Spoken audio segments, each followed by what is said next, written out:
महाराष्ट्रामध्ये हिंदूंचं सरकार आहे, देशात हिंदूंचं सरकार आहे, तरी देखील आज आपल्या आया बहिणींना हिंदूंना जर आपल्या स्वतःच्या आणि मुलींच्या संरक्षणासाठी रस्त्यावर उतरावं लागतंय, आज आपल्याला यांच्या दालनामध्ये येऊन आपल्याला कायदा करून द्या अशी विनंती करावं लागते, याच्यापेक्षा मोठी शोकांतिका ह्या महाराष्ट्रात नाही, देशात कुठं नाही. तर माझी आपल्या मार्फत हीच विनंती राहील सरकारला की लवकरात लवकर लव जिहाद विरोधी कायदा तयार करण्यात यावा. कारण आतापर्यंत किती वेळा आंदोलनं झाले, रस्ता रोको झाला, निवेदन झाले. आता या सर्व गोष्टींना आम्ही सकल हिंदू समाज कंटाळलेलं वीट आलाय आम्हाला या गोष्टीचा. आता हे शेवटचं अल्टिमेट आहे या सरकारला पण या प्रशासनाला पण.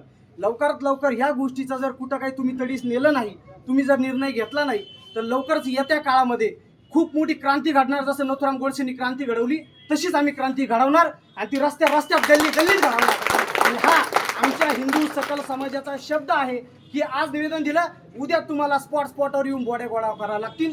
ज्या आमच्या आया बहिणीच्या हातात सापडतील त्यांच्या बॉड्या तुम्हाला मिळणार सुद्धा नाही.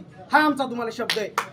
आणि तुमच्या सर्वांच्या पूर्ण सकल हिंदू समाजाच्या वतीने विनंती करतो की आमचे शब्द, आमच्या आई बहिणींचे शब्द हे कृपया कुणीही असं समजू नका की बुवा चेष्टावरी बोलताय किंवा येतायत आले निवेदन दिलं नाही.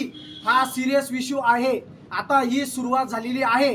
आता आमच्या आई बहिणींनी तलवारी उचलायला सुरुवात केली आणि आम्ही आता तलवारी बाजूला ठेवून आमच्या मुलींच्या हातात बंदूक बी द्यायला घाबरणार नाही.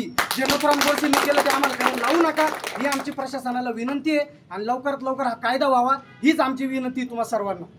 जय श्रीराम.